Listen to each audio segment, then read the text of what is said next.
Good morning dear class, welcome back. So today's our topic is paragraph writing.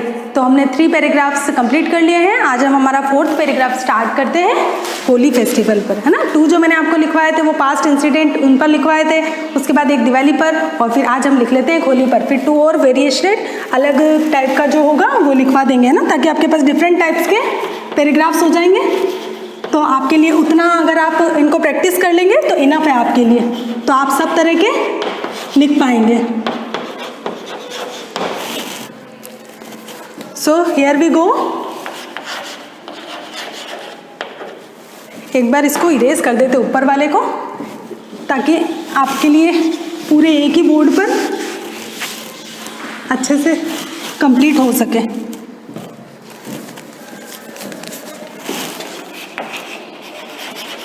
Holi is a festival of colors.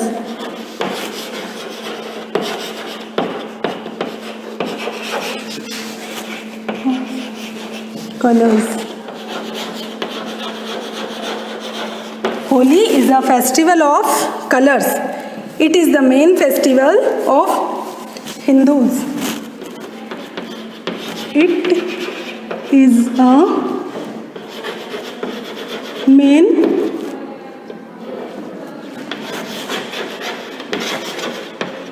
festival of Hindus.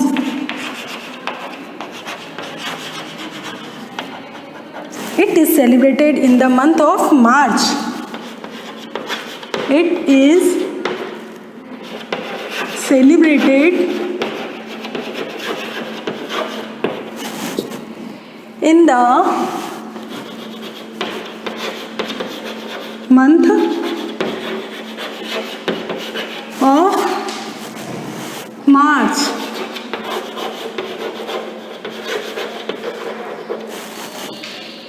There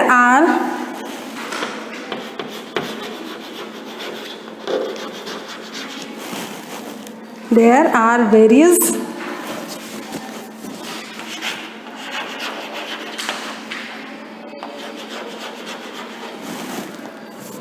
type of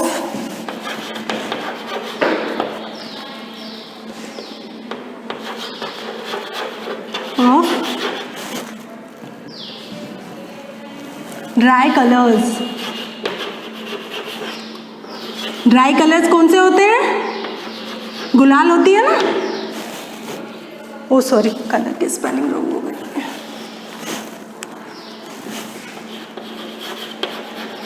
various colours on the shop.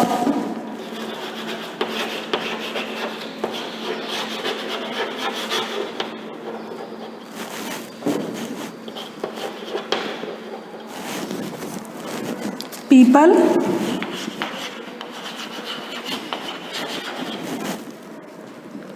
wait for it। दूसरी line से start करते हैं।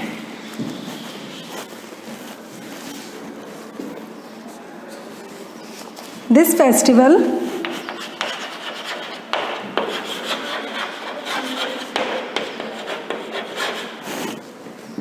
has a great importance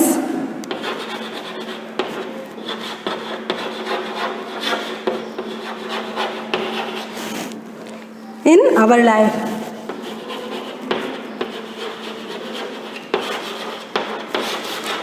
In our life, man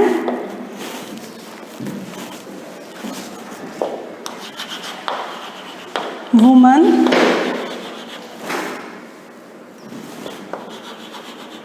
and children enjoy themselves very much.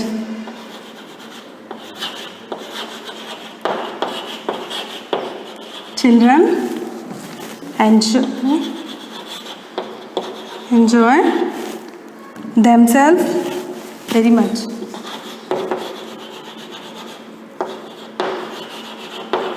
Themselves very much.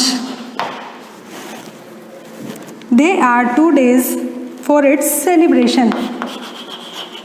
There are 2 days for its celebration. For its celebration, people forget their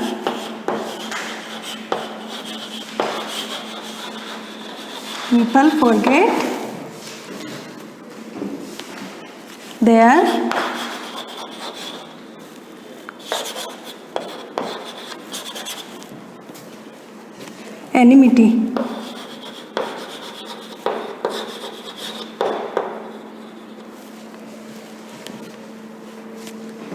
They convey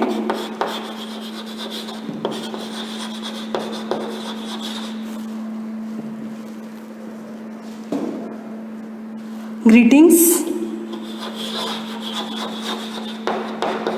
They convey greetings. Children throw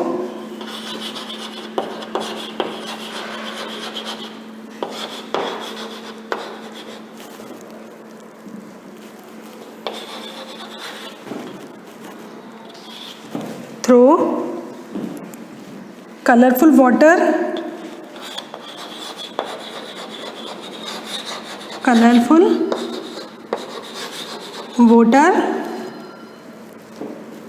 on one another.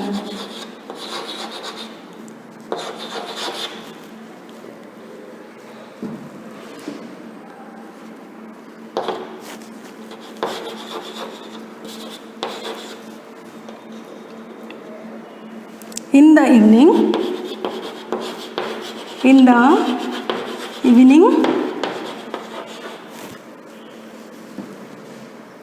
Holi is fired. 2 days celebrate करते हैं ना हम, एक दिन जलाते हैं एक दिन खेलते हैं. ये पैसिव वॉइस का सेंटेंस है. देखो, Holi is fired. Children collect firewood. Children collect firewood.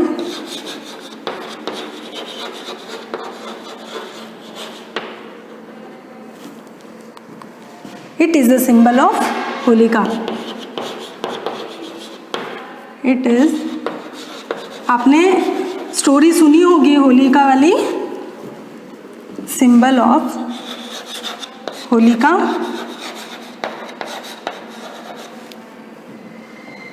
The next day,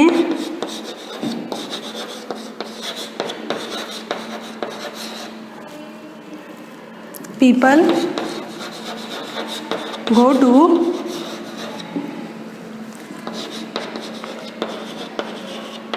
see their friends.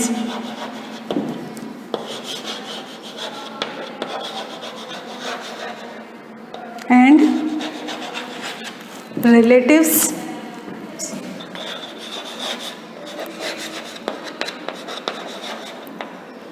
All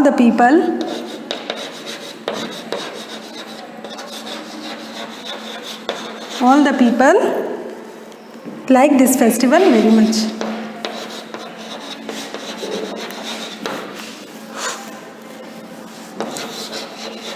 Festival very much. यहाँ हमारा पैराग्राफ फिनिश होता है. मैं एक बार और आपके लिए रीड कर देती हूँ और आप स्क्रीनशॉट ले लीजिए. मैं साइड में हो जाती हूँ और रीड भी कर देती हूँ आपके लिए. Holi is a festival of colours. It is a main festival of Hindus. It is celebrated in the month of March. There are various type of dry colors on the shops. This festival has a great importance in our life. Men, women, children enjoy themselves very much. There are 2 days for its celebration. People forget their enmity. They convey greetings. Children throw colorful water on one another. In the evening, Holi is fired. Children collect firewood. It is symbol of Holika. The next day, people go to see their friends and relatives. All the people like this festival very much. So, इस paragraph को आपको अपने notebook में note down करना है. Thank you.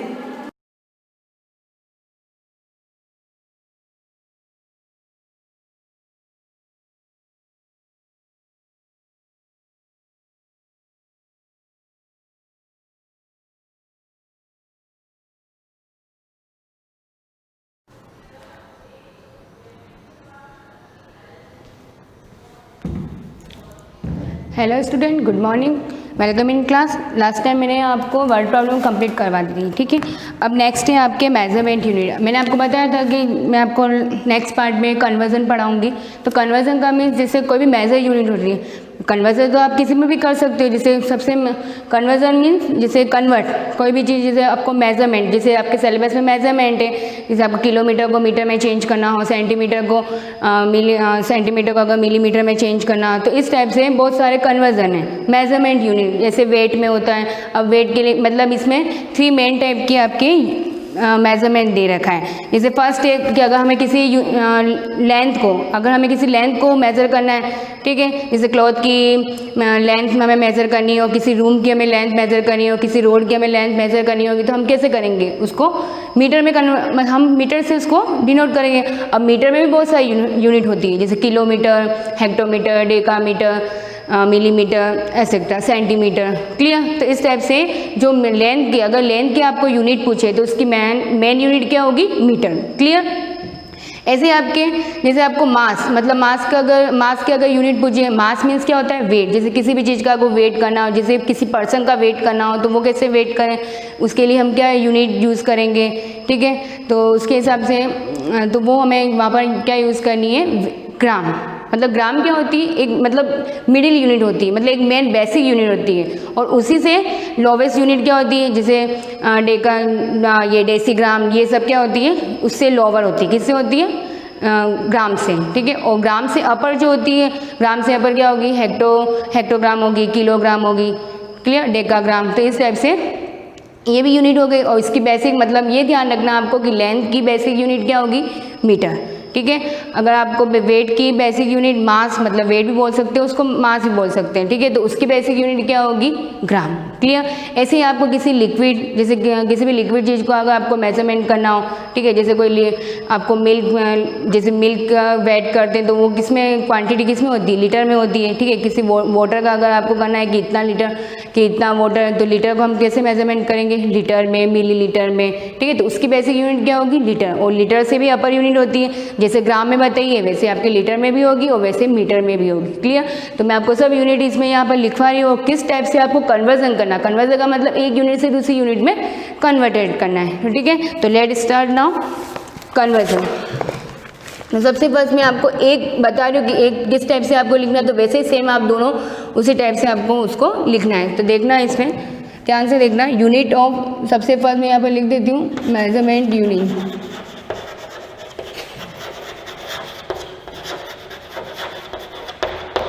ठीक है, first है लेंथ की क्या हो जाएगी? मैंने आपको बताया था मीटर, ठीक है। उसके बाद है आपके, ये मैं आपको पहले बेसिक लिखवा रही हूँ कि लेंथ अगर आपको मेजरमेंट करना हो तो उसकी बेसिक यूनिट क्या हो जाएगी? मीटर, ठीक है। अगर आपको वेट की अगर वेट करना हो तो आपको क्या यूनिट यूज़ करनी है वहाँ पर? ग्राम, ठीक है। और इसका शॉर्ट, जैसे आप इसको शॉर्ट में भी लिख सकते हो, शॉर्ट फॉर्म में भी लिखना है आपको, तो इसको जी लिखेंगे। क्लियर? नेक्स्ट है, अगर आपको कैपेसिटी, मैंने बताया था कि वॉल्यूम ऐसे कुछ भी, अगर आपको कैपेसिटी अगर मेजरमेंट करनी हो, ठीक है, तो उसके लिए आपको क्या यूज़ करना है? लीटर, ठीक है। और लीटर के लिए क्या होता है? एल। मतलब आपको इसमें कैपिटल यूज़ नहीं करना है, सिंपल जो भी आप शॉर्ट में लिखते हो तो उसको आप क्या करना है? स्मॉल में ही यूज़ करना है, ठीक है। जैसे जी है तो आपको जी इस टाइप से यूज़ नहीं करना है, आपको डायरेक्ट ये वाला यूज़ करना है। क्लियर? तो इस टाइप से आपकी बेसिक यूनिट है लेंथ, वेट और कैपेसिटी। अब इसको किस टाइप से आपको यूज़ करना है? जैसे फर्स्ट मैं आपको बता रही हूँ मीटर की।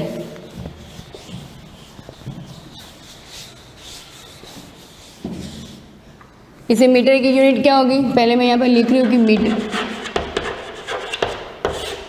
मीटर। अब जैसे क्या होता है, जैसे फर्स्ट आपके स्टार्टिंग होगा किलोमीटर, ठीक है। किलोमीटर को आप शॉर्ट में क्या लिखोगे?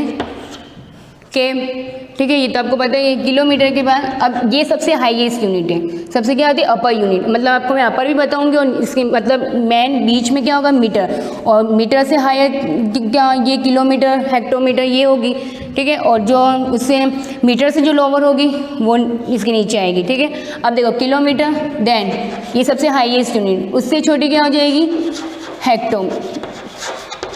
हेक्टोमीटर, ठीक है। इसको आप शॉर्ट फॉर्म में कैसे लिखोगे HM, क्योंकि आपको शॉर्ट फॉर्म में लिखना है, आपको इतना बड़ा नहीं लिखना है, किलोमीटर पूरा लिखना नहीं, हेक्टोमीटर भी नहीं लिखना, लिख सकते हो तो भी कोई रॉन्ग नहीं होगा, बट आपको शॉर्ट फॉर्म भी पता होनी चाहिए, क्योंकि अगर आपके क्वेश्चन में HM आ गया तो आपको पता होना चाहिए कि ये हेक्टोमीटर है, ठीक है।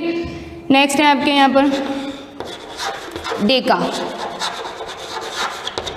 डेकामीटर, ठीक है। अब ये इससे लोअर हो गई, ठीक है। अभी डेकामीटर है तो डेकामीटर को आपको शो कर DAM, ठीक है, इसको ये याद रखना DAM, ठीक है। अब नेक्स्ट आपकी जो यूनिट आएगी वो मीटर। अब मैंने आपको बताया था मीटर बेसिक मतलब 20 की यूनिट है। अब इससे ये जो मीटर है, अब इससे जो ये तीनों जो यूनिट है वो कौन सी यूनिट है, इन तीनों से इससे ये तीनों क्या होगी हायर यूनिट है, ठीक है। ये चीज़ आपको लिखना है, ये नोटबुक में नोट करना है, जैसे मैं करवाई, ठीक है, जैसे सिंबल बना के आपको एरो करके लिखना है, ये हाई यूनिट है और इस टाइप से करना है, क्लियर। अब ये है, अब मीटर से जस्ट नीचे मतलब इससे छोटी कौन सी यूनिट होगी, तो पहले होगी आपके डेसी, ठीक है। डेसी के बाद हो जाएगी आपके सेंटीमीटर,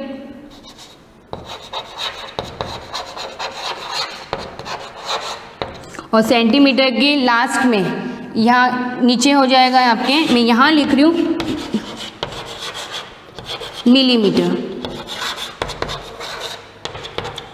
ठीक है। कौन सी यूनिट हो जाएगी मिलीमीटर, मतलब ये सबसे क्या हो जाएगी लोवेस्ट, क्या हो जाएगी लोवेस्ट यूनिट। इन तीनों से मीटर से ये तीनों क्या हो जाएगी लोवेस्ट, और ये तीनों क्या हो जाएगी अपर हो जाएगी, क्लियर। ये हो गया आपके। अब इसमें ये देखना, यहाँ पर डबल एल कर देना है, सॉरी, ठीक है, डबल एल मिलीमीटर है, क्लियर। अब इसको देखना कैसे कन्वर्जन करना है। जैसे आप देखो किलोमीटर क्या होता है, किलोमीटर यहाँ से देखना मीटर, अब मीटर से ये अपर है तो डेका, मतलब डेका का मीन्स क्या होता है 10, डेका का जैसे मीटर में हमने आगे प्रीफिक्स मतलब आगे हमने ऐड कर दिया डेका, तो डेका का मीन्स यहाँ पर क्या हो गया 10 हो गया, ठीक है। अब जैसे हेक्टोमीटर है तो हेक्टोमीटर का मीन्स क्या आ गया यहाँ पर, हेक्टोमीटर का मीन्स क्या हो गया यहाँ पर 100, ठीक है, 100 से इसको डिनोट का है, मतलब हेक्टो सॉरी यहाँ पर हेक्टो है, हेक्टो HECT है यहाँ पर, ठीक है। ये हेक्टो का मीन्स यहाँ पे 100 हो गया, और ये हो गया किलोमीटर, मतलब ठीक है। अब आप कैसे, अब आपको ये तो नॉर्मल यूनिट पता है कि 1 किलोमीटर इक्वल्स टू क्या होता है 1000 मीटर, क्या होगा 1000 मीटर, ये तो ध्यान है आपको कि 1 किलोमीटर इक्वल्स टू 1000 मीटर, ठीक है। अब जैसे आपको कन्वर्जन करना है, जैसे फर्स्ट ये ध्यान रखना कि 1 किलोमीटर इक्वल्स टू, अब 1 किलोमीटर इक्वल्स टू 10, ठीक है, 10 हेक्टो, फिर 1 किलोमीटर इक्वल्स टू 100 डेका, मतलब हम इसमें कन्वर्जन करेंगे। जैसे 1 किलोमीटर इक्वल 10 हो गया, फिर 1 किलोमीटर इक्वल्स टू 100, फिर 1 किलोमीटर इक्वल्स टू 1000 आ गया 1000, तो इस टाइप से आपको यूनिट कन्वर्जन करनी है। अब जैसे ये है, अब जैसे 1 मीटर इक्वल्स टू क्या हो जाएगा 10 डेसी, 1 मीटर इक्वल्स टू क्या हो जाएगा 10 डेसी, 1 मीटर इक्वल्स टू क्या हो जाएगा 100 सेंटीमीटर, ये तो आपको यूनिट पता है कि 1 metre equals to 100 centimetre, clear, ये नॉर्मल यूनिट है। अब 1 मीटर इक्वल्स टू क्या होता है 1000 मिलीमीटर, ये भी पता है आपको कि 1 मीटर इक्वल्स टू 1000 mm, हम शॉर्ट में बोलते हैं ना mm, तो वही होती है मिलीमीटर, ठीक है। तो इस टाइप से आप वेट मतलब आप ग्राम की भी यूज़ कर, सेम यही करना है। ग्राम में क्या करोगे, सब में आपको मीटर, यहाँ पर मीटर है तो वहाँ पर आपको क्या करना है ग्राम ही करना हो, कन्वर्जन वही सेम ही रहेगा। अब इसमें देखना, जैसे ये क्या होता है, जैसे अब किलोमीटर, जैसे हम कोई भी चीज़ होती है मेजरमेंट करते हैं तो मोस्ट ऑफ हम किलोमीटर में, जैसे हम किलो में ही करते हैं, ठीक है, हाईएस्ट यूनिट में ही कन्वर्ट, हम कभी हेक्टो डेका इसमें नहीं करते, मतलब मोस्ट ऑफ जनरली यूज़ क्या करते हैं किलोमीटर में, ठीक है। तो इस टाइप से हम इसको यूज़ कर सकते हैं। जैसे कोई भी प्लेसेस होती है, मैंने आपको डेसिमल की प्लेसेस, जैसे हम चैप्टर ही डेसिमल पढ़ रहे हैं तो डेसिमल की प्लेसेस बताई थी मैंने, जैसे ये है आपके क्वेश्चन, ठीक है, इसके एग्जाम्पल को समझना है यहाँ पर। जैसे ये है आपके, अब यहाँ पर जैसे ये 243.250, ठीक है, इस टाइप से आपको रीड करना है इसको। अब यहाँ डेसिमल है, अब ये हो गया आपके मीटर, सॉरी मीटर नहीं, ये आपके हो गया किलोमीटर, जैसे ये आपके ये आ गया, ठीक है। अब इसमें प्लेसेस क्या होगी, अब इसमें प्लेसेस तो वही रहेगी। प्लेसेस कैसे, जैसे 243 किलोमीटर, हम इसको रीड कैसे करेंगे, 243.250 किलोमीटर, मतलब ये पूरा किलोमीटर में कन्वर्जन हो गया, ये पूरा किलोमीटर में कन्वर्जन हो गया। तो इसको डेसिमल में आपको कन्वर्ट करना है, ठीक है। तो इस ये आपको यूनिट ध्यान रहने। अब जैसे हमें, अब आपके क्वेश्चन किस टाइप के आएंगे, जैसे किलोमीटर को आपको कन्वर्ट करना है हेक्टो में, ठीक है। जैसे किलोमीटर को डाय अगर डेका में भी करना मतलब ऐसा भी आ सकता है किलोमीटर को डाय डेका में करना है, डाय मीटर में करना है। फिर ऐसे भी आ सकता है कि डेसी को सेंटीमीटर में करो, सेंटीमीटर को मिलीमीटर में करो। मतलब इसमें एक सीक्वेंस रहेगा। सीक्वेंस क्या रहेगा, 10, 100 और 1000 का, ये इन तीनों का सीक्वेंस रहेगा, एक से आगे मतलब एक सीक्वेंस चलता रहेगा, ठीक है। ये चीज़ आपको नहीं लिखनी है। जैसे कि क्या यूनिट होगी, अब जैसे 1, जैसे आपको किलोमीटर को हेक्टो में कन्वर्ट करना है तो क्या हो जाएगा, 1 किलोमीटर इक्वल्स टू 10 हेक्टो, ठीक है। 1 kilometre equals to 10 hecto.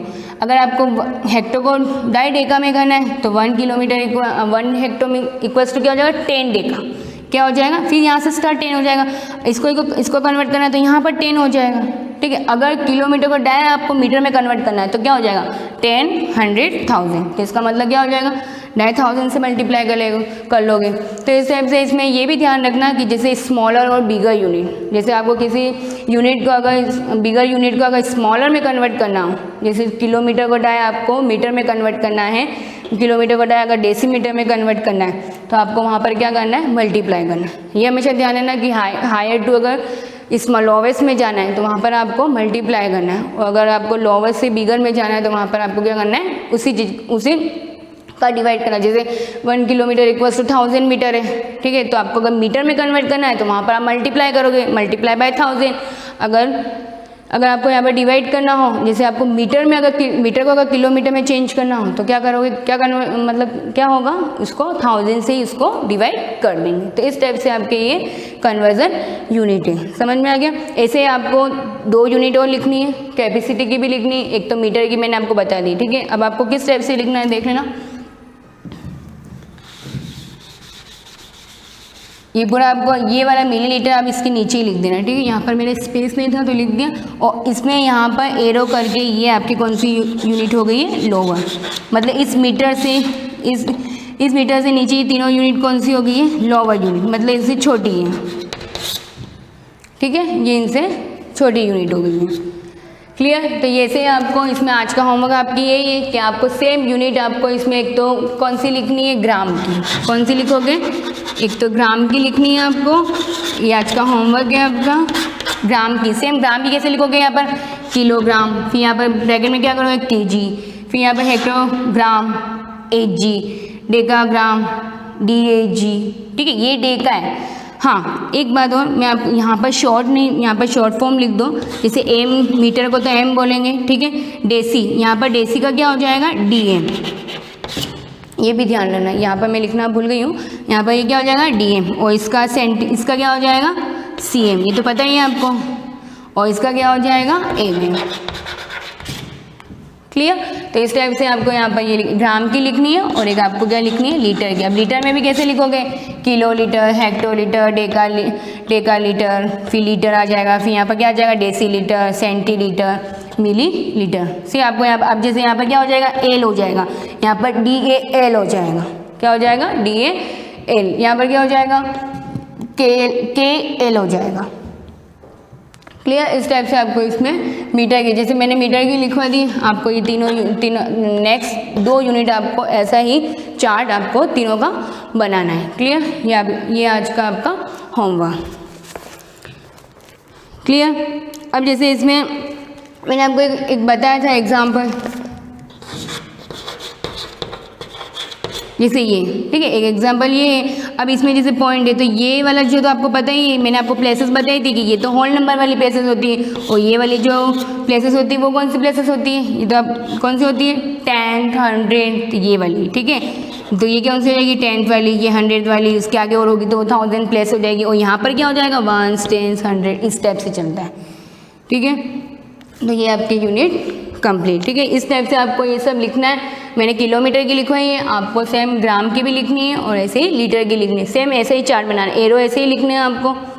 Clear. अब कन्वर्जन कैसे करना, सबसे पहले आपको कन्वर्जन करने के लिए सबसे पहले आपको ये लर्न होना चाहिए कि किलोमीटर को होता है हमें डेका में कन्वर्ट करना है। तो उसके पहले आप क्या करोगे, एक ये सब पता है, ये मतलब आपको पता होना चाहिए कि किसके बाद क्या यूनिट आ रही है। तो एक बार ये जब भी आप क्वेश्चन सॉल्व करोगे तो साइड में एक यूनिट आप लिख देना, ठीक है। तो उससे क्या हो जाएगा ये, तो उससे आप डायरेक्ट कन्वर्जन कर सकते हो। आपको क्या ध्यान रखना है, 10, 100,000, 10, 100,000, ये चीज़ ध्यान रखना है, 10, 100,000, बस ये सीक्वेंस ध्यान रखना।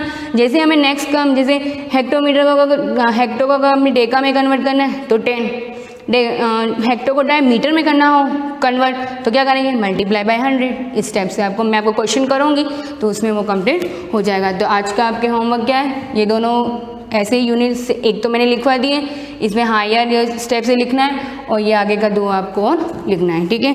अब इसमें यही दे रखा है कि ये यूनिट ऑफ मास ये पूरा हो गया, ठीक है। अब आपके नेक्स्ट क्वेश्चन है, ये मैं आपको नेक्स्ट क्लास में कंटिन्यू कराऊंगी। Thank you.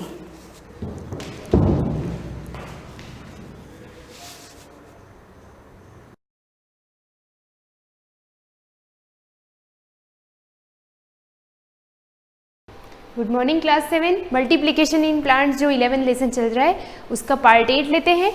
पार्ट 8 में आज पढ़ेंगे गैमिट्स के बारे में, क्योंकि हम पूरा लेसन किसके बारे में पढ़ रहे हैं, सिर्फ प्लांट के बारे में। एनिमल ह्यूमन तो पढ़ना ही नहीं है। तो प्लांट के गैमिट्स की बात करें तो प्लांट के फ्लावर के अंदर गैमिट्स कैरी होते हैं। फ्लावर के अंदर पर्टिकुलर मेल और फीमेल पार्ट होता है, that's called anther and ovary. 2 चीज़ें होती है, दोनों के अंदर जो कैरी होता है वो होता है गैमिट। मैंने बात की थी लास्ट प्रीवियस क्लास में पॉलिनेटिंग एजेंट की। तो एजेंट वो होते हैं जो पॉलिनेशन में हेल्प करवाते हैं। अब उसके बाद बात करते हैं गैमिट्स की।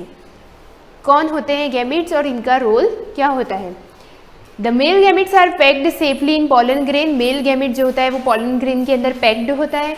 You know that pollen grains are produced by anther. Anther के द्वारा पॉलन ग्रेन को प्रोड्यूस करवाते हैं। A tough protective coat of the pollen grain surround the male gamete। एक हार्ड आउटर कवरिंग होती है जो pollen grain को सराउंडेड करती है। pollen grain कौन है, male gamete. It save them from dying out because the gamete have to travel through the environment to get the female gametes। I think मैंने ये रीड कर लिया था। मतलब ये कि मेल गैमेट को ट्रैवलिंग करनी पड़ती है। ट्रैवलिंग का मीनिंग है बाहर के एटमॉस्फेयर को क्रॉस आउट करके उसको फीमेल जो पार्ट है उसके अंदर एंटर होना पड़ता है। तो इसके लिए उसका आउटर कवर जो होता है वो बहुत ज़्यादा हार्ड होता है, टफ होता है और प्रोटेक्टिव होता है, ताकि वो क्या हो जाए, प्रोटेक्शन में रहे। फीमेल गैमेट की बात करें तो एग के अंदर होते हैं ovules. Ovules are inside the ovary. और ओव्यूल के अंदर, ओव्यूल किसके अंदर होती है, तो ओवरी के अंदर होती है। Ovary is inside the flower. और बीचों बीच फ्लावर के सेंटर में कौन होता है, तो ovary. So in order to bring about the fertilization the male gametes must reach ovaries. इसीलिए फर्टिलाइजेशन के लिए ज़रूरी है कि यहाँ वाला मेल गैमेट यहाँ वाले ओवरी तक पहुँच जाए। The pollen grains containing male gametes should be brought out to stigma to the flower। There are 2 types of pollination। यहाँ पे जैसे नाम दे रखे, हाँ मैंने ये चीज़ आपको रीड करवा दी थी, मैंने वापस रीड कर लिया, कोई बात नहीं, रिवीजन हो जाएगा आपका। Self pollination is intra plant process. Cross pollination is inter plant process. Inter यानी एक ही प्लांट के अंदर, और इंट्रा यानी एक ही जाति के 2 प्लांट के बीच में जब होता है उसको बोलते हैं। अब सेल्फ पॉलिनेशन भी आपको समझ में आ गया होगा, जब एक फ्लावर का ही पॉलन ग्रेन उसी की स्टिग्मा के पास में चिपकता है तो उसको सेल्फ बोलते हैं। बट क्रॉस पॉलिनेशन किसको बोलते हैं, same kind on another plant. अब यहाँ पे एजेंट के बारे में दे रखा है। सबसे पहले जैसे इंसेक्ट की बात करते हैं तो pollination done by pollen grains carried bye insect is called insect pollination. जो इंसेक्ट के द्वारा होता है, यहाँ पे आपको दिख रहा है कुछ फ्लाइज है, बटरफ्लाई कहो या हाउस फ्लाई कहो या कुछ भी फ्लाइज जो होती है वो अपने फ्लावर का नेक्टर, जिससे वो हनी बनाती है, शहद, उसको कलेक्ट करने के लिए वो यहाँ से यहाँ बैठती है, यहाँ से यहाँ बैठती है। तो होता क्या है कि यहाँ वाले पॉलन ग्रेन उड़कर यहाँ चिपक जाते हैं, जिसकी वजह से पॉलिनेशन पॉसिबल है। तो इसको बोलते हैं इंसेक्ट पॉलिनेशन। बाय विंड, हवा के माध्यम से कैसे हो सकता है, the pollination done by pollen grains carried by wind is called wind pollination. हवा के द्वारा अगर हो रहा है, बार बार आप देखते हो ना फ्लावर्स बहुत लाइट वेट के होते हैं, जैसे जैसे वो विंड यानी हवा से मूव करेगा फ्लावर, उड़ के इसके पॉलन ग्रेन उड़ के यहाँ आ जाते हैं, इससे फ्यूज़ हो जाते हैं और क्या बन जाता है, फ्रूट बन जाता है। तो जितने फ्लावर आएंगे उतने फ्रूट, ये पॉसिबल नहीं है, क्योंकि अगर फ्लावर डैमेज हो जाता है या अगर फ्लावर का एंथर पॉलन ग्रेन ओवरी से फ्यूज़ नहीं हो पाता है तो उतने फ्लावर से फ्रूट का प्रोडक्शन नहीं हो पाता। ये हो गया विंड पॉलिनेशन। सी होगा आपका बाय बर्ड। बर्ड से कैसे होता है, ये विंड का एग्जाम्पल दे रखा है, ये इस तरह से मूव करते रहते हैं हवा की वजह से, और यहाँ वाले यहाँ उड़ के आ जाते हैं। बर्ड का दे रखा है pollen grains carried bye bird is called bird pollination. Bird कभी कभी क्या होते हैं, यहाँ पे जो छोटे छोटे कीड़े होते हैं उनको खाने के लिए बर्ड्स यहाँ आके बैठते हैं, जिसकी वजह से उनके पॉलन ग्रेन बर्ड्स की बॉडी से स्टिक हो जाते हैं और फिर वो किसी अदर फ्लावर से अटैच हो जाते हैं। पॉलिनेशन बाय वाटर, जो प्लांट वाटर के अंदर सर्वाइव करते हैं, वाटर के अंदर रहते हैं, तो उनमें पॉलिनेशन हवा से नहीं बल्कि वाटर से जल्दी हो जाता है। Done by pollen grains carried by water is called water pollination. It take place in aquatic water plant like vallisneria. ये अंडरलाइन करना आप, ये वाटर प्लांट है जो सबमर्ज्ड इन वाटर यानी वाटर के अंदर उगने वाला प्लांट होता है वेलिस्नेरिया, जिसके अंदर पॉलिनेशन जो होता है वो बाय वाटर होता है। अब हम देखते हैं पॉलिनेशन के बाद फर्टिलाइजेशन। मैं बार बार बोल रही हूँ ना कि फ्लावर से फ्रूट बनता है, तो ये जो फ्लावर से फ्रूट बनने का प्रोसेस है, ये एक्टिविटीज़ आप पढ़ लेना, इंपॉर्टेंट यहाँ से फर्टिलाइजेशन प्रोसेस कैसे होती है। तो हमने ये जो पोर्शन लिया है 1 और 2, ये फ्लावर का सिर्फ फीमेल पार्ट है, ठीक है। मेल पार्ट को हमने यहाँ से रिमूव कर दिया है। हमको मेल पार्ट में से सिर्फ क्या चाहिए था, मेल गैमिट्स, और वो मेल गैमिट्स पॉलन ग्रेन है जिसको हमने यहाँ पर स्टिक करवा दिया। अब मेल पार्ट की ज़रूरत नहीं है, मतलब उसको पढ़ने की ज़रूरत नहीं है, क्योंकि यहाँ से मेल पार्ट जो था उसका पॉलन ग्रेन यहाँ आ गया। बस अब हमको इसका ही काम है, ये किस तरह से अंदर आता है, अंदर आने के बाद इससे फ्यूज़ होता है और ये वाला पोर्शन, ओवरी वाला पोर्शन हमारा फ्रूट बन जाता है। कैसे बनता है वो चीज़ हम इसमें पढ़ेंगे, आपको इजीली, बहुत इंटरेस्टिंग आएगा, आपको बहुत अच्छे से समझ में आएगा। आप हमेशा के लिए समझ जाओगे कि किस तरह से एक फ्लावर फ्रूट में कन्वर्ट होता है, ठीक है। The pollen grains are transferred from the anther of one flower to the stigma of some other flower of the same kind during pollination। ये चीज़ बार बार आ रही है। pollination मतलब ये कि pollen grain का ट्रांसफ़र हुआ, यहाँ तक हुआ, इसको बोलते हैं pollination। एंड करो।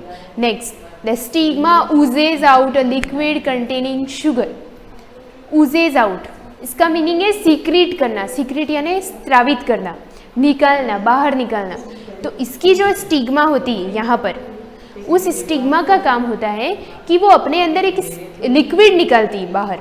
आपने देखा होगा जब भी आप फ्लावर को हाथ में कैरी करते हो तो आपके हाथ पे थोड़ा सा चिपचिपा सा पदार्थ आ जाता है। किसी फ्लावर को पकड़ने के बाद आपको फील होता है कि कुछ डस्ट लाइक पार्टिकल आपके हाथ पे चिपक गए, तो वो क्या है, वो मेल गैमिट्स है, that's called pollen grains. But कभी कभी आपने देखा होगा जब किसी फ्लावर को हाथ में रहते हो तो आपका हाथ या आपकी फिंगर्स चिपचिप हो जाती है।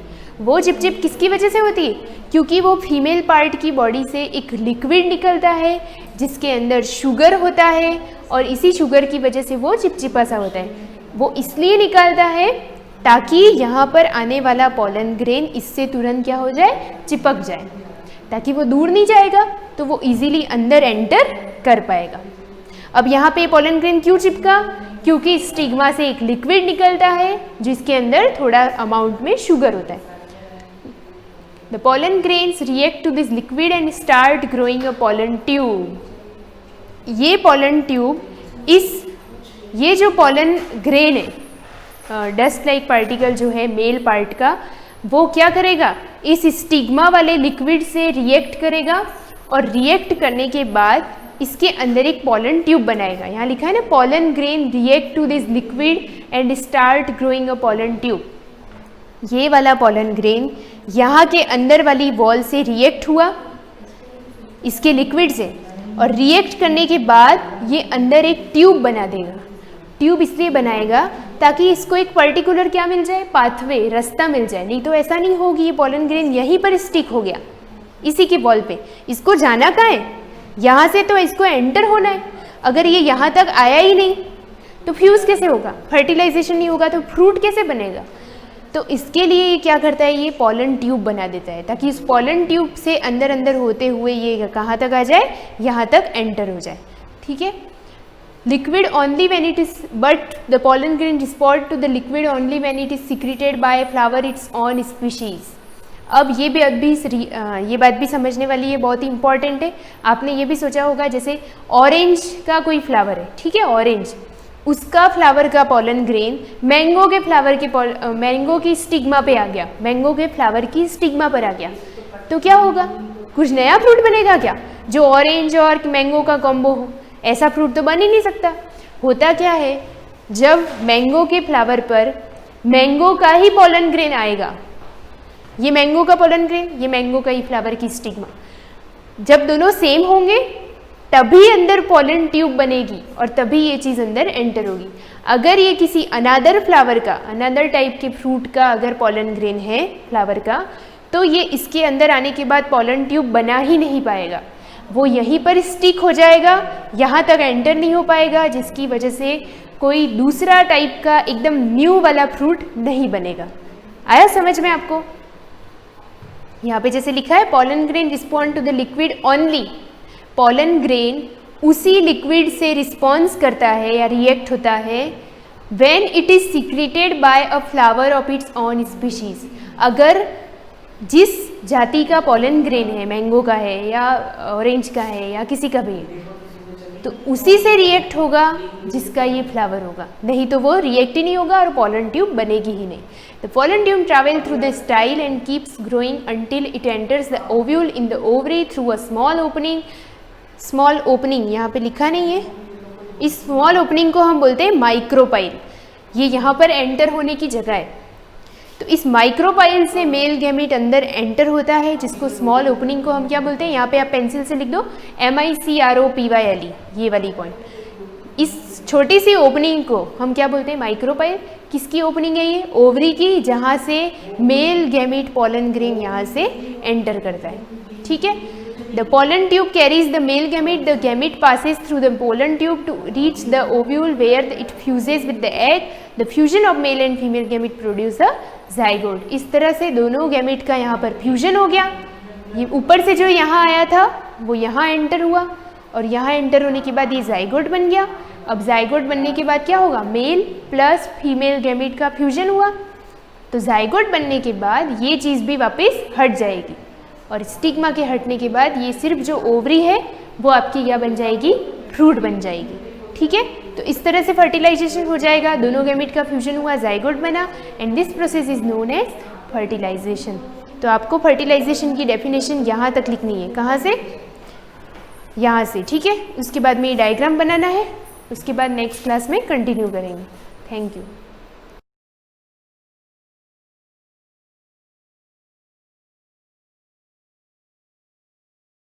गुड मॉर्निंग स्टूडेंट्स, हम चैप्टर 3 पढ़ रहे थे, द चेंजिंग अर्थ।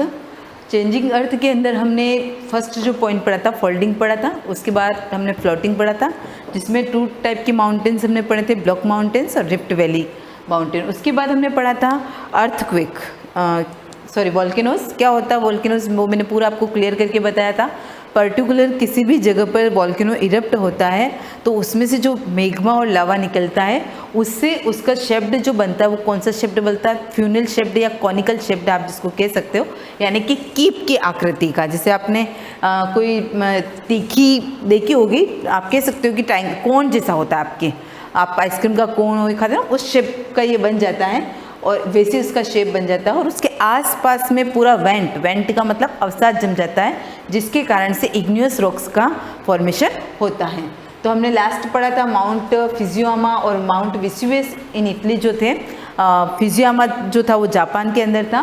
ये दोनों वॉल्केनोस के जो टाइप थे वो उसी के अंदर आते हैं, यानी कि कह सकते हैं कि एक्टिव वॉल्केनो के अंदर कह सकते हैं। अब इसकी क्या दे रखे है अपने को, वॉल्केनो के टाइप्स दे रखे, कौन कौन से टाइप्स होते हैं देखते हैं इसमें।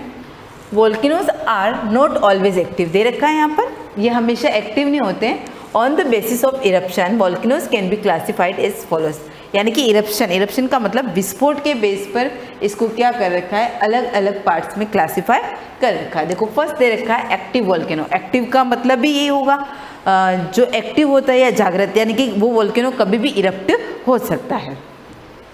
These volcanoes constantly eject volcanoes, lavas, gases, ashes और fragmental material। क्या दे रखा है, इस वॉल्केनो के अंदर से ऑलमोस्ट क्या निकलता है, लावा निकलता है, गैसेस, अलग अलग प्रकार की गैसेस जो होती है वो, एशेस का मीन्स होता है राख, और फ्रेगमेंटल मटेरियल्स, ये सारे किस में से निकलते हैं, जो एक्टिव वॉल्केनो होते हैं उनके अंदर से निकलते हैं।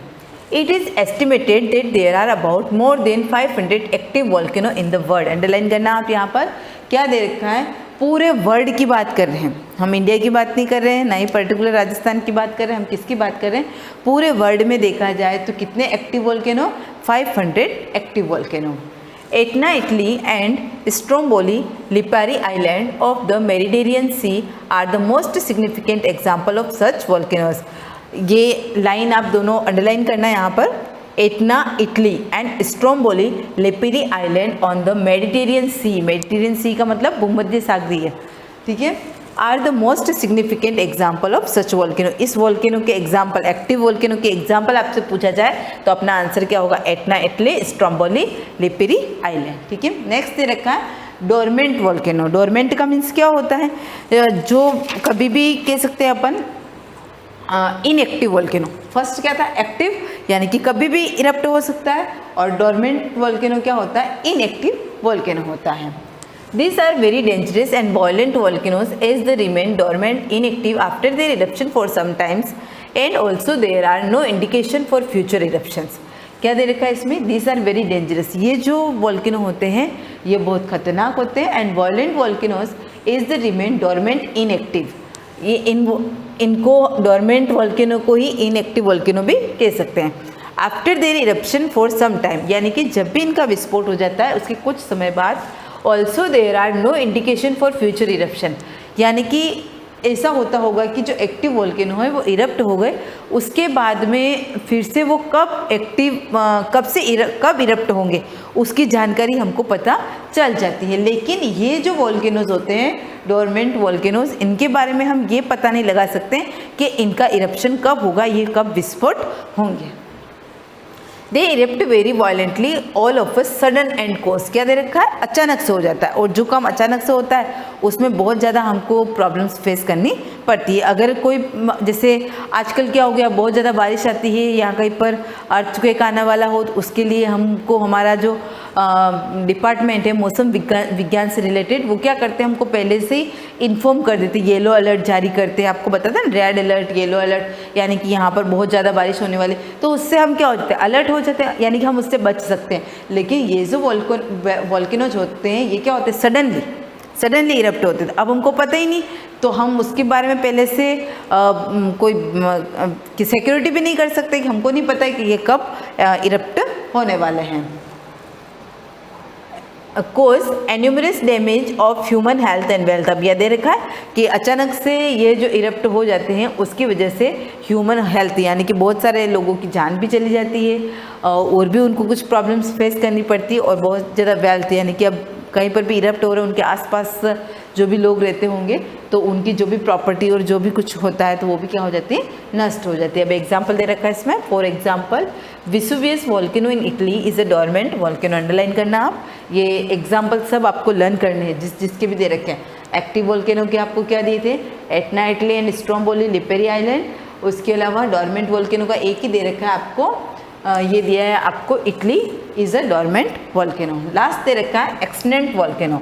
The volcanoes are considered extinct when there are no indication of future eruption. अब इसमें भी यही दे रखा है, इसके बारे में हमको ये नहीं पता होता है कि फ्यूचर में कब इरप्ट होगा. The craters of this volcanoes are filled up with water which give rise to lakes. या यूँ कह सकते हैं कि जैसे कोई वोल्केनो विस्फोट हो गया है, उसके बाद उस ज़मीन पर कोई दूसरा वोल्केनो होगा या नहीं होगा इसके बारे में हमको पता नहीं चलता है, और वहाँ पर जो क्रैटर बनता है, क्योंकि ये बात पहले क्लियर हो गई थी कि जहाँ से भी वोल्केनो इरप्ट होता है उस जगह पर क्या हो जाता है, एक बहुत बड़ा क्रैटर यानी कि खड्डा बन जाता है. एक चीज़ आपकी यहाँ पर और क्लियर होगी, the crater of this volcanoes are filled up with water. अब वो जो वोल्केनोज होते हैं वो किससे भर जाते हैं, वाटर से, और जो वो वाटर से भर जाते हैं उसके कारण से किसका निर्माण होता है, लेक्स, जो हमारी झीलें बनी हुई हैं उनका निर्माण हो जाता है. तो बहुत सारी झीलें ऐसी हैं, हम पढ़ते ना मैन मेड और नेचुरल लेक्स दोनों पढ़ते हैं. जैसे हमारे जयसमंद लेक के बारे में कहा जाता है कि ये मैन मेड यानी कि कृत्रिम लेके इसको बनाया गया है। उसी प्रकार से कोई ऐसी झील जो नेचुरल बनी हुई, तो जो नेचुरल जो झील बनी हुई है वो किसके कारण से बनी हुई है? वॉल्केनो इरप्शन के कारण से बनी हुई। जो क्रेटर बना था, जो बहुत बड़ा खड्डा बना, अब आप अपने माइंड में सोच सकते हो कि जहाँ पर भी ज्वालामुखी विस्फोट होता है वो कोई नॉर्मल क्रेटर नहीं होता है, बहुत बड़ा क्रेटर होता है, जिससे किसका निर्माण होता है? लेक्स का निर्माण होता है।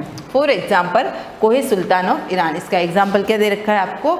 ईरान का कोहे सुल्तान। तो आपको तीनों जो लाइंस दे रखी है अंडरलाइन करनी है। Etna Italy and Stromboli Lipari island, Vesuvius volcano in Italy is a dormant volcano, और कोहे सुल्तान ऑफ ईरान। ये तीनों आप नोट्स के रूप में भी लिखोगे। पॉइंट डालना एक्टिव वॉल्केनो, फिर उसके आगे उसके नेम डोरमेंट वॉल्केनो और एक्सनेंट वॉल्केनो। ठीक है। अब नेक्स्ट पॉइंट जो दे रखा है अर्थक्वेक, क्या होता है अर्थक्वेक, कहाँ पर आता है, किस गति से आता है, इसका मुख्य बिंदु क्या कहलाता है, इसको हम नेक्स्ट वीडियो में कंटिन्यू करेंगे। Thank you.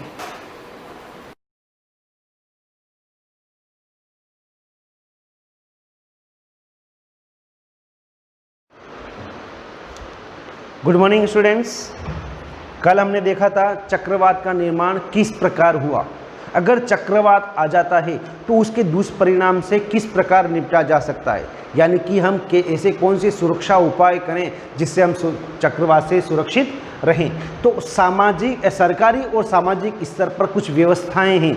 देखिए, चक्रवात पूर्वानुमान और चेतावनी, यानी कि चक्रवात का पहले से अनुमान लगावें और चेतावनी जारी कर देवें कि चक्रवात आने वाला है। सरकारी संस्थाओं, समुद्री तटों, मछुआरों, जलपोतों और आम जनता को शीघ्र चेतावनी देने के लिए तीव्र ग्रामीण संचार व्यवस्था, यानी कि ऐसी संचार व्यवस्था रखें कि हम तुरंत लोगों को जो समुद्र के अंदर है, मछुआरे हैं, जलपोते हैं, उन तक ये सूचनाएं पहुंचा देवें कि चक्रवात आने वाला है, आप तट तक आ जाइए वापस। यानी कि इस प्रकार उनको पहले से सूचना पहुंच जावे, चेतावनी दे दी जाए तो वह सुरक्षित आ सकते हैं। चक्रवात संभावित क्षेत्र में चक्रवात आश्रयों का निर्माण लोगों को तेजी से सुरक्षित स्थानों पर पहुंचाने के लिए प्रशासनिक व्यवस्था, यानी कि हमें इस प्रकार की व्यवस्था रखनी है। एक आश्रय बनाना है कि अगर कभी चक्रवात आ जाए तो उन आश्रय तक लोगों को तुरंत पहुंचा दिया जाए ताकि वहां पर हम उनकी व्यवस्थाएं कर सकें। ये तो हो गई सरकार द्वारा या संस्थाओं द्वारा सामाजिक स्तर पर। अब जनता द्वारा किए जाने वाले कार्य, हम क्या कार्य कर सकते हैं? तो हम देखिए, हमें मौसम विज्ञान विभाग द्वारा दूरदर्शन, रेडियो, समाचार पत्रों के माध्यम से प्रसारित किए जाने वाली चेतावनियों को नज़रअंदाज नहीं करना चाहिए। कभी भी अगर इस प्रकार की सूचना आती है रेडियो द्वारा या समाचार पत्रों द्वारा या न्यूज़ में, दूरदर्शन पे किसी भी प्रकार अगर ऐसी न्यूज़ आती है तो कभी भी उनको नज़रअंदाज नहीं करें, ठीक है ना। तो उसको सीरियसली लेवें और कुछ कदम जरूर उठावें। हमें अनिवार्य घरेलू साज सामान, पालतू पशुओं और वाहनों आदि को सुरक्षित स्थानों पर पहुंचाने के लिए आवश्यक प्रबंध कर लेने चाहिए। तो क्या करना चाहिए हमें कि घरेलू सामान, जो खाने पीने का सामान है या पालतू पशु है या वाहन है, अपने सुरक्षित स्थान पर जाकर पहुंच जाओ, ठीक है ना। जलमग्न सड़कों पर वाहन चलाने से बचना चाहिए क्योंकि बाढ़ से सड़कें क्षतिग्रस्त हो सकती है। जलमग्न यानी कि जिन सड़कों पर पानी भरा है वहाँ पर आपको नहीं चलना चाहिए, क्योंकि हो सकता है कहीं खड्डा हो या कुछ हो तो क्षतिग्रस्त हो, यानी कि कुछ खराब हो सकती है सड़कें, उसके हिसाब से आप वहाँ से नहीं निकलें। सभी आपातकालीन सेवाएं जैसे पुलिस, अग्निशमन दल, चिकित्सा केंद्रों के टेलीफोन नंबर, आपके पास सबके टेलीफोन नंबर्स होने चाहिए। देखिए किन किन के, एक तो पुलिस के, अग्निशमन यानी कि आग बुझाने वाले, चिकित्सा केंद्र, हॉस्पिटल संबंधित, यानी कि इस प्रकार के टेलीफोन नंबर आपके पास होने चाहिए। अगर यदि ये तो कि जनता के द्वारा कौन कौन से कदम उठावें, और यदि आप ऐसे क्षेत्र में रहते हैं तो आप कौन कौन सी सावधानियां रखेंगे, ये देखिए। अगर आप ऐसे क्षेत्र जहां पर चक्रवात आते हैं तो आपको कुछ सावधानियां रखनी चाहिए। अब क्या सावधानियां, देखो, ऐसे जल का पीने के लिए उपयोग न करें जो संदूषित हो सकता है। आपात स्थिति के लिए पेयजल का संग्रहण करें। सबसे पहली बात तो संदूषित यानी गंदे जल को हमें नहीं पीना चाहिए। आपको पहले से पानी यानी कि जल को बचा कर रखना चाहिए। गीले स्विच खंभों से टूटकर गिर गए बिजली के तारों को न छुए। एक तो गीले स्विच, आप गीले हाथ न लगावें, या कोई ऐसी खंभों से टूटकर कोई वायर गिर गया है, तार टूटकर गिर गया है, तो उसको आप स्पर्श न करें। महज मनोरंजन के लिए बाढ़ और चक्रवात प्रभावित क्षेत्रों का भ्रमण करने बाहर नहीं आवे। ऐसा नहीं कि कहाँ पे क्या हो रहा है हम देख कर आवे, यह हमारी बहुत बुरी आदत होती है। तो ऐसे हम भ्रमण करने के लिए, घूमने के लिए बाहर नहीं निकलना। बचाव दल अनावश्यक मांगों की आपूर्ति के लिए दबाव न डालें। अपने पड़ोसियों और मित्रों को यथासंभव सहयोग और सहायता प्रदान करें। हमें हमेशा अपने मित्रों का या पड़ोसियों का हमेशा सहयोग करना चाहिए, और ऐसे समय में भी हमें सहयोग अवश्य करना चाहिए। देखो, उन्नत प्रौद्योगिकी सहायक सिद्ध हुई है। आजकल हम आपदाओं से अधिक सुरक्षित उपलब्ध है, यानी कि आजकल हम क्या है कि पहले के बनिस्बत अभी हम बहुत सुरक्षित हैं, ठीक है ना। पिछली शताब्दी के आराम से, अब देखिए, पिछली शताब्दी के आराम से तटीय क्षेत्र के निवासियों के पास किसी चक्रवात के आने से पूर्व सुरक्षा की तैयारी करने, उनके घर खाली करने के लिए एक दिन से भी कम समय मिलता था। अब आज परिस्थिति बहुत बदल गई। उपग्रह और रडार की उपलब्धता के आधार पर संभव हो गया कि किसी संभावित झंझा के 48 घंटे पहले ही चक्रवात सतर्कता, चक्रवात सूचना जारी कर दे। मैं ये बताना चाह रहा हूँ कि आज का समय टेक्निकल चीज़ें हमारे पास उपलब्ध है। पिछले जो लोग थे उनको सूचनाएं तुरंत नहीं मिल पाती। आज हम 48 यानी कि 2 दिन पहले ही मौसम का या चक्रवात का अनुमान हम लगा लेते हैं कि कौन सा चक्रवात आने वाला है, कब आने वाला, ताकि हम पहले से ही सतर्क हो जावें, सावधान हो जावें, ठीक है ना।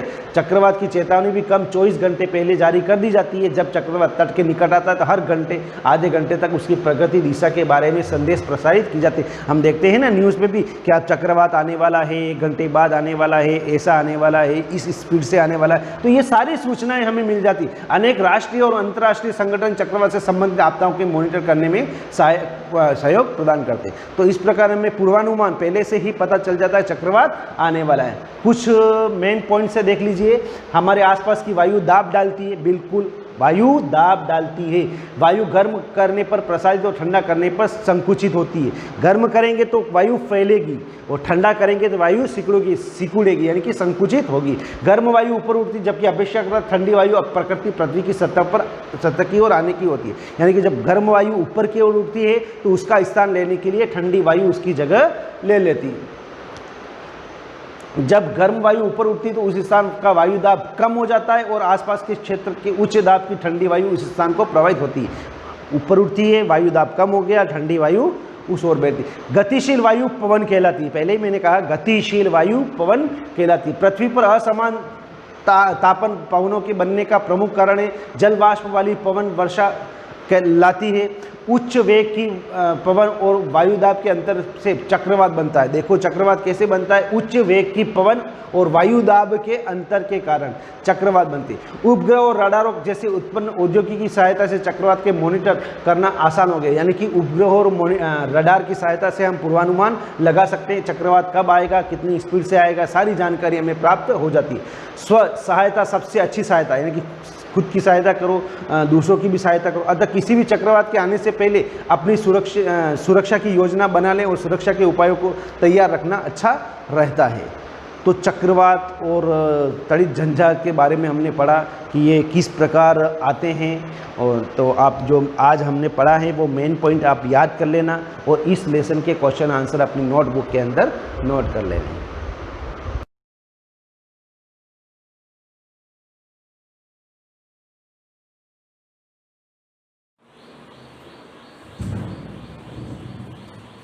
Good morning class. जैसा कि अपन लास्ट टाइम में पढ़ रहे थे भिन्न एवं दशमलव, जिसके अंदर अपनी जो प्रश्नावली है लास्ट चल रही है 2.7, जिसके अंदर कुछ सवाल बाकी रह गए थे, अपन आज उसको खत्म कर लेते हैं।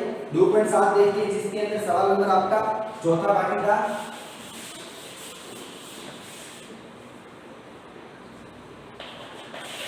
सवाल नंबर चौथा समझिए ध्यान से, देखिए क्या कह रहा है, ज्ञात कीजिए। ठीक है, इसके अंदर अपन को सवाल को हल करना है पूरा, जिसके अंदर सवाल का पहला देखिए 7.9 के अंदर भाग देना आपको 1000 का।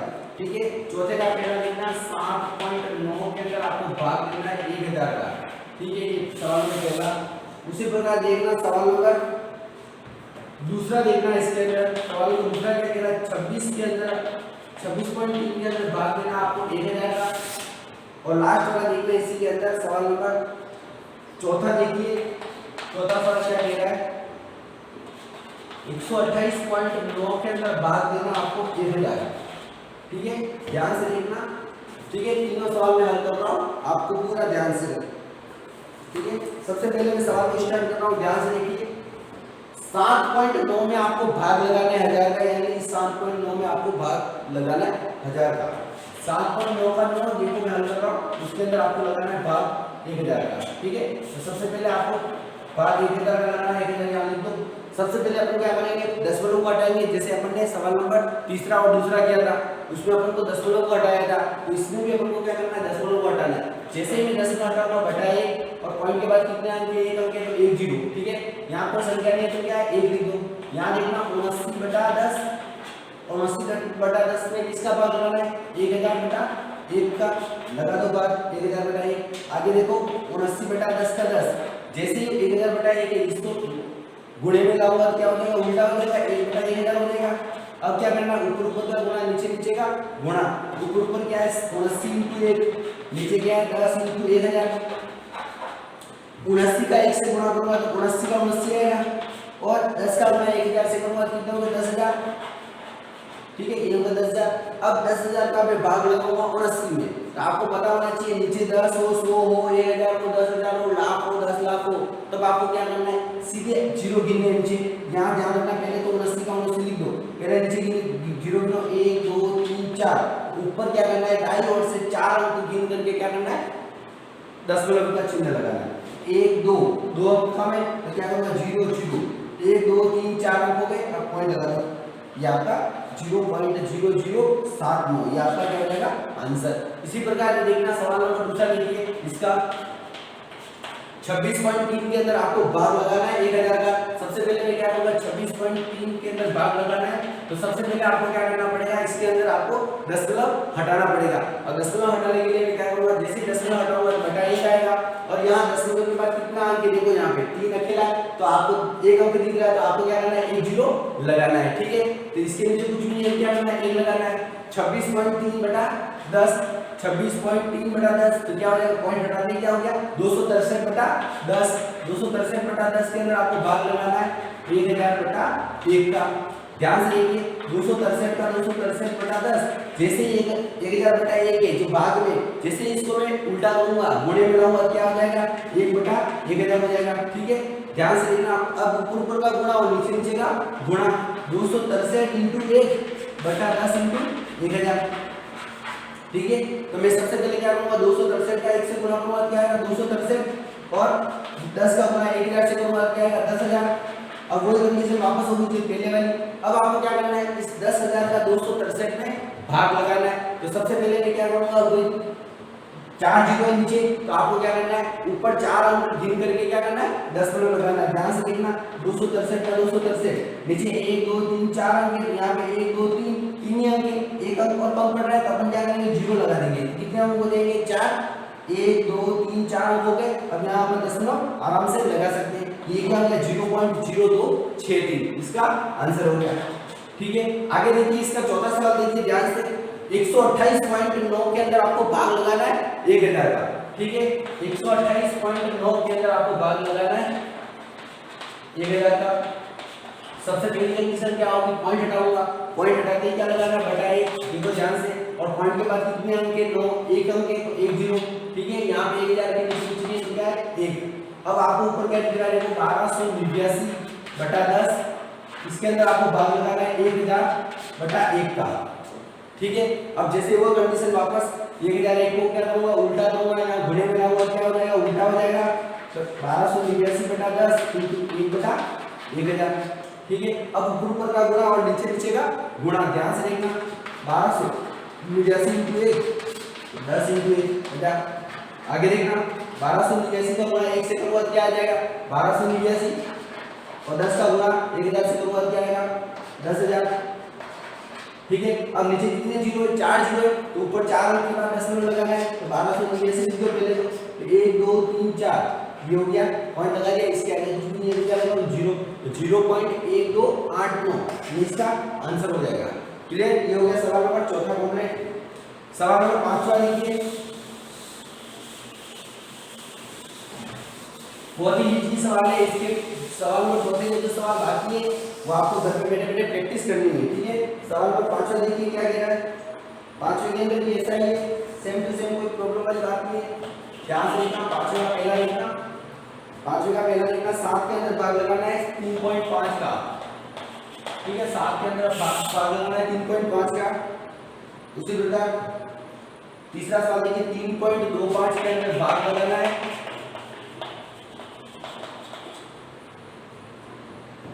0.25 का, 0.5 का। उसके बाद एक और देखिए सवाल नंबर चौथा देखिए, 30.94 के अंदर आपको भाग लगाना है 0.7 का, ठीक है। अब देखो मैं भाग लगा रहा हूँ, सबका ध्यान इधर, पूरा ध्यान रखना। 7 में भाग लगा रहा हूँ 3.5 का, 7 भाजक 3.5, वही कंडीशन वापस पॉइंट हटाएंगे, क्या आएगा बटाए, पॉइंट लगाया बटाए। पॉइंट के बाद कितने आएंगे, 1 का 1 0, इधर कुछ नहीं है तो क्या लिखना है 7/1। अब क्या करना है, इस 7/1 के अंदर भाग लगाना है 35/10 का। देखो इधर 7/1 के अंदर भाग लगा रहा हूं 35/10 का। जैसे ही 35/10 घोड़े पे लाऊंगा तो क्या हो जाएगा, उल्टा हो जाएगा। यहाँ पे क्या आएगा 7/1 × 10/35। क्लियर बात। अब ऊपर ऊपर का गुणा करो, 7 का गुणा 10 से करूंगा, 7 × 10/1 × 35। 7 का गुणा 10 से क्या 70, 1 का गुणा 35 से क्या 35। अब 35 और 70 दोनों बढ़ते हैं, देखो 35 का भाग जाएगा 35 दूनी 70, दो आंसर आएगा, ठीक है। इधर देखना 3.25 के अंदर आपको भाग लगाना है 0.5 का, यहाँ पॉइंट हटाया तो बटाए, 2 अंक है तो 2 0, इधर भी पॉइंट हटाऊंगा क्या आएगा बटाए, 1 अंक है तो 1 0। अब ऊपर क्या आ रहा है, देखो 325/100, यहाँ है 325/100 के अंदर आपको भाग लगाना है। यहाँ क्या है 0.5, तो पॉइंट हटा दिया 10, नीचे 10 आ गया, यहाँ पे क्या रहा 5/10 का आपको क्या करना है, भाग लगाना है। अब वही कंडीशन वापस करो उल्टा, 325/100 जैसे इसको उल्टा करूंगा तो क्या हो जाएगा, 10 ऊपर चले जाएगा और 5 नीचे आ जाएगा। ध्यान से देखना, 1 0 से 1 0 कट गया। अब काटो, 5 के बारे से काटो, 5 × 5 ऊपर काटो, 5 × 30 कितने बचे 2 और 7 × 35, ठीक है। 5 × 25 सॉरी, ठीक है। यहाँ पे क्या आ गया 65/10, 65/10 नीचे 1 0, 1 संख्या के बाद 10 किलो ये आपका आंसर। क्लियर बात। ध्यान से वापस देखना एक बार। सबसे पहले आपको क्या करना है कि इसके अंदर 325/100 जैसे उल्टा करूंगा 5/10 को क्या होगा 10/5, 5 से 5 के पाटे से एक बार, 5 के पाटे से 325 65 बार कटेंगे, ठीक है। उसके बाद आपका 10 1 0 से 1 0 कट गया, यहाँ नीचे क्या रहा 10, ऊपर क्या रहा 65 में तो 10 का भाग लगाऊंगा तो 6.5 आएगा। इसी प्रकार देखना, इसको हल कर रहा हूँ 30.494 में भाग लगाना आपको 0.7, कौन लगाया क्या आया 1 2 0, तो 2 अंक 2 0। इसी प्रकार यहाँ पे पॉइंट हटाऊंगा क्या आएगा 1 और 1 अंक तो 1 0, ठीक है। ध्यान से देखना 3094/100 भाजक लगाना है 7/10 का, ठीक है। 3094/100 जैसे उल्टा करूंगा क्या आएगा 10/7, 1 0 से 1 0 कट गया। अब देखो 7 के पड़े से कटता ही नहीं करता, पहले देखो 7 × 28 कट जाएगा बिल्कुल, 7 के पड़े से 7 × 7, 7 × 28 कितने बचे 2, 29 हो गए, 7 × 28 कितने बचे 1 और 7 × 2 14, ठीक है। 442/10, 442 में 10 का भाग लगाना है, नीचे 1 0, 1 अंक के बाद 10 होगा, इधर से 44.2 इसका आंसर हो गया, ठीक है। इसके जो भी बाकी सवाल है वो आपको करने हल, ठीक है। सवाल नंबर 8 देख लीजिए इस प्रश्नावली का, ठीक है। इस प्रश्नावली का जो लास्ट सवाल है 6ठा, वो देख लीजिए।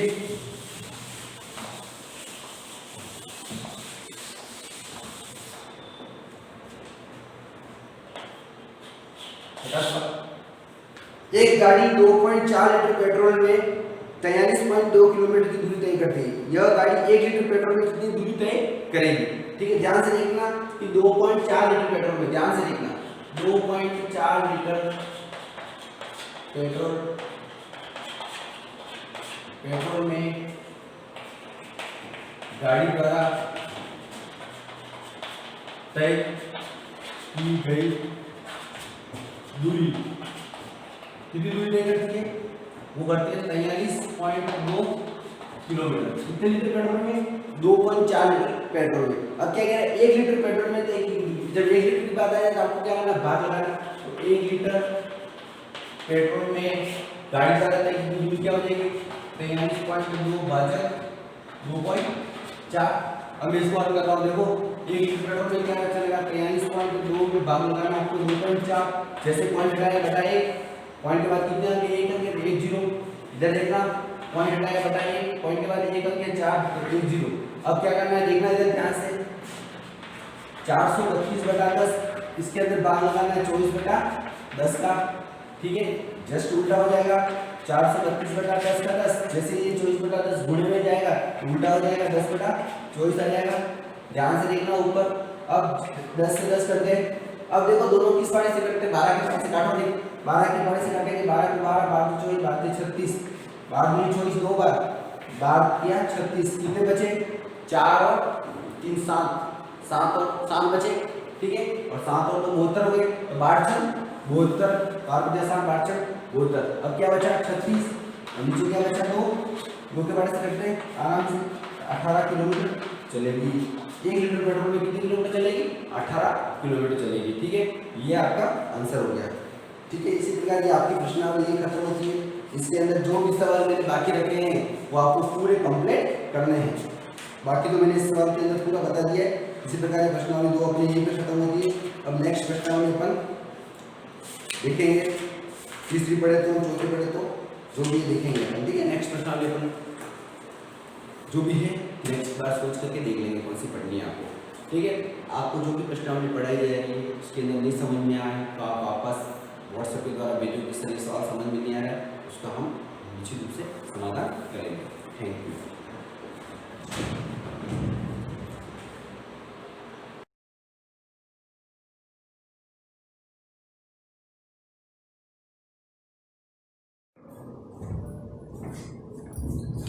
Good morning class. अपन ने यानी कि पिछली वीडियो के अपन अपने इतिहास का अपन ने 3rd लेसन शुरू किया था, दिल्ली के सुल्तान के बारे में अपन जान रहे थे। देखो उस समय क्या था कि जो अपन रजिया सुल्तान के बारे में अपन जान रहे थे, यानी कि 1236 से लगा करके 1240 तक रजिया सुल्तान जो थी उसने शासन किया था। अब देखो रजिया सुल्तान कौन थी? इल्तुतमिश की बेटी थी रजिया सुल्तान, और इसने यानी कि कब तक शासन किया था? अब इसमें प्रश्न भी बनता है कि भाई रजिया सुल्तान कौन थी। पहला प्रश्न बनता है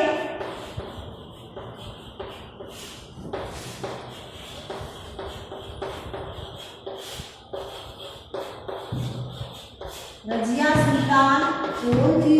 फिर दूसरा बनता है कि इनका शासनकाल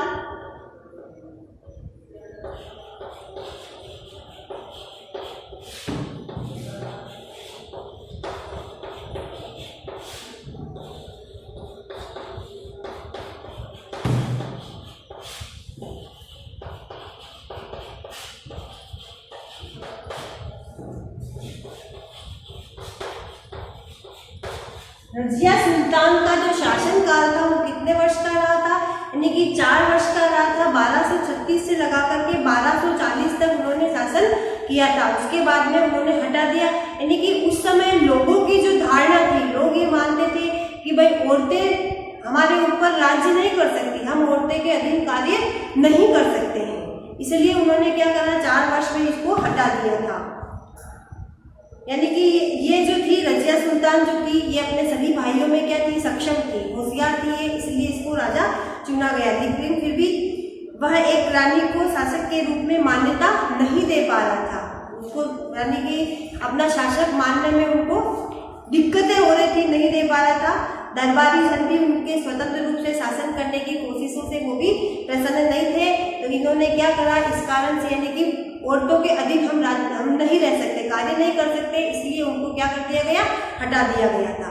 अब देखो रजिया सुल्तान के बारे में मिन्हाज ए सिराज के क्या विचार थे। देखिए मिन्हाज ए सिराज का सोचना था कि ईश्वर ने जो आदर्श समाज व्यवस्था बनाई है उसके अनुसार स्त्रियों को पुरुषों के अधीन होना चाहिए और रानी का शासन इस व्यवस्था के विरुद्ध था। अब उनका क्या सोचना था कि भगवान ने एक प्रकार से एक आदर्श समाज जो बनाया है उसके अंदर क्या है कि पुरुषों के अधीन औरतों को काम करना चाहिए, न कि औरतों के अधीन पुरुषों को काम करना चाहिए। उनका ये मानना था इस प्रकार। इसलिए वह पूछता है खुदा की रचना खाते में उनका ब्यौरा चूंकि मर्दों की सूची में नहीं आता था, इसलिए इतनी शानदार खूबियों से भी आखिर हासिल क्या हुआ है। उस औरत के अंदर जाने की सारी खूबियाँ थी, वीर थी वो, साहसी थी वो, अच्छी कुशल शासक थी वो, सब कुछ था, परंतु एक था कि वो महिला थी, इसलिए उसको हटा दिया गया था। रजिया ने अपने अभिलेखों और सिक्कों पर अंकित करवाया था कि वह सुल्तान इल्तुतमिश की बेटी थी। आधुनिक आंध्र प्रदेश के वारंगल क्षेत्र में किसी समय काकतीय वंश का राज्य था। उस वंश की रानी रुद्रमा देवी के व्यवहार से रजिया का व्यवहार बिल्कुल विपरीत था।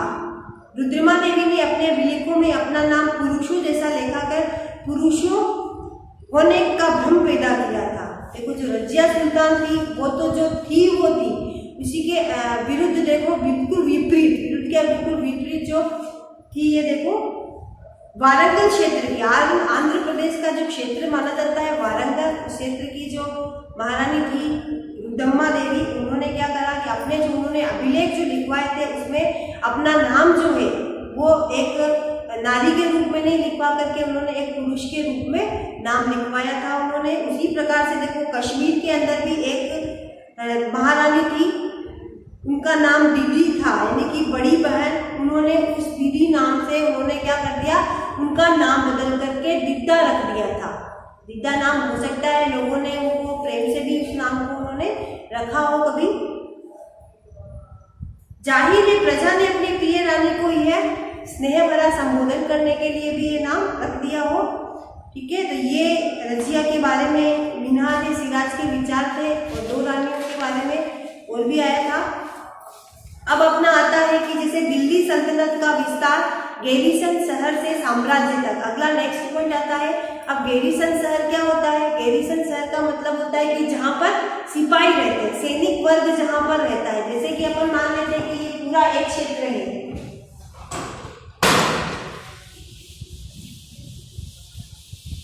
जैसे कि अपना ये एक पूरा क्षेत्र है। अब ये एक छोटी सी टुकड़ी यहाँ पर, जैसे कि ये सैनिकों की छावनियां जिसको अपन बोलते हैं, जहाँ पर कि सैनिक रहते हैं, वो चीज क्या कहलाता है? गैरीसन शहर के नाम से जाना जाता है। ये जैसे गैरीसन शहर है, क्या है ये? गैरीसन शहर। और ये क्या जाता है, अभी नीचे आएगा अपने भीतरी शहर के नाम से अपन जानेंगे।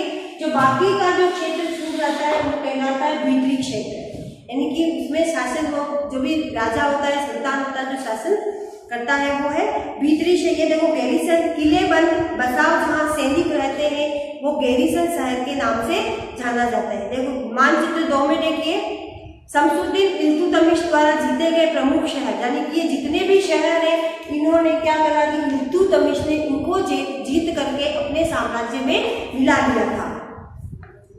अब आगे देखिए, 13वीं शताब्दी की आरंभिक वर्षों में दिल्ली के सुल्तानों को शासन यानी कि रक्षक सैनिकों की टुकड़ियों के निवास के लिए बने मजबूत किले शहरों पर शायद भी कभी फैला हो।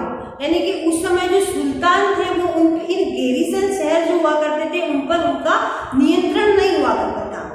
जो यानी कि भीतरी शहर को अंदर जो अपना साम्राज्य उनका था, उनका क्षेत्र जो था वो इनके ऊपर नियंत्रण नहीं कर पाए थे। शहरों से संबद्ध लेकिन उनसे दूर भीतरी प्रदेशों पर उनका नियंत्रण न के बराबर था और इसलिए उन्होंने आवश्यक सामग्री, रसद आदि के लिए व्यापार का लूटमार पर ही आत्मनिर्भर रहना पड़ता था। देखो जैसे कि गैरीसन शहरों पर जहाँ पर सिपाहियों की टुकड़ियाँ हुआ करती थी उन पर तो सुल्तानों का नियंत्रण नहीं था, वो तो उनके नियंत्रण में नहीं थे। परंतु जो भीतरी प्रदेश है, जैसे कि इसके ये तो गैरीसन शहर हो गया, ये बाकी का जो बचा ये कहलाता है भीतरी,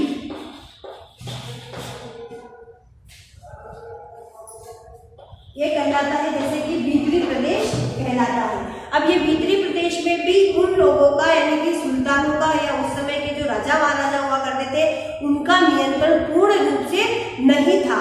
तो अब वो क्या करते थे कि इनके आवश्यक सामग्री जैसे कि राशन की सामग्री है, उनकी आवश्यकता की पूर्ति करने की जितनी भी चीजें होती थी उनको के लिए व्यापार है, इनको क्या करते थे, ये कर या लूटमार पर ही इनको निर्भर रहना पड़ता था। ये क्या करते थे कि लोगों से कर लेते थे और करों के पश्चात ये उन पर निर्भर रहते थे। तो उन्होंने देखो आगे क्या करा था, दिल्ली से सुदूर बंगाल और सिंध के गैरिसनों शहरों का नियंत्रण बहुत ही कठिन था। यानी कि दिल्ली के अलावा, दिल्ली तो था ही था, इसके अलावा देखिए जैसे सुदूर बंगाल है, सिंध है, इनके गैरिसन शहर यानी कि सैनिकों के रहने के जो शहर थे उन पर नियंत्रण करना बहुत ही कठिन था। बगावत युद्ध, यहाँ तक कि खराब मौसम से भी उनके संपर्क नाजुक और छिन्न भिन्न हो जाते थे। यानी कि वो नियंत्रण करने के या अपने क्षेत्र में मिलाने का जरा सा भी प्रयास जो करते थे तो वो क्या करते थे कि वो युद्ध पर उतरा देते थे, वो बगावत कर देते थे, यानी कि सैनिक जो थे वो, जिससे कि वो छिन्न भिन्न हो जाते थे। शासन को अफगानिस्तान से आने वाले हमलावरों और उन्हें सूबेदारों से भी बराबर चुनौती मिलती रहती थी। यानी कि इधर इनको मिलाना चाहते थे तो अफगानिस्तान के जो थे वो भी क्या करते थे, वो भी चुनौतियां देने लग जाते थे, यानी कि उसको भी वो खो देते थे। जो जरा सी कमजोरी का आभास मिलते ही विद्रोह का झंडा खड़ा कर देते।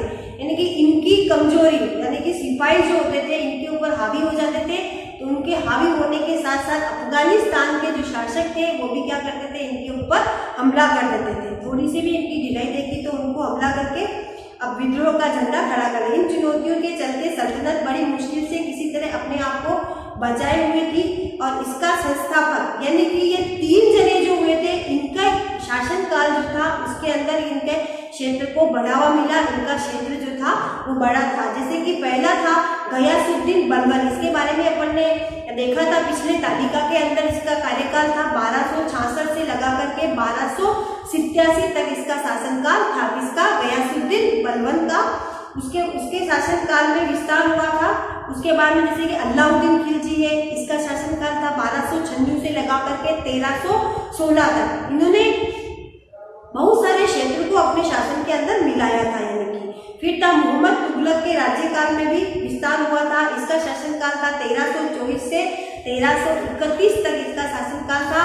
इन्होंने क्या करा कि अपना जो साम्राज्य का क्षेत्र है उसका विस्तार किया, यानी कि युद्ध करके, बगावत करके इन्होंने किसी भी प्रकार से आसपास का जितना भी क्षेत्र था उसको अपने अंदर में मिला लिया और उनके ऊपर लोगों पर नियंत्रण भी कर लिया था। ठीक है, अपना ये हुआ है। अब इन्होंने क्या करा कि इन्होंने किस प्रकार से 2 चरणों के अंदर इन्होंने भी क्या करा, 2 चरणों के अंदर इन्होंने अपने क्षेत्र को बढ़ाया था। तो अपन दोनों क्षेत्र जो है उसको अपन नेक्स्ट वीडियो के अंदर देखेंगे। अभी जो है ये दोनों क्वेश्चन जो मैंने आज तुमको दिए हैं उनको आपको करना है और जो भी पढ़ा है अपन ने उसको फिर से एक बार रीडिंग करनी है और नेक्स्ट जो पढ़ने वाले हैं उसको भी एक बार रीड करना है। ठीक है, तो अपन नेक्स्ट है जो दोनों चरण जो है इन्होंने किस प्रकार से अपने राज्य में मिलाया था उसको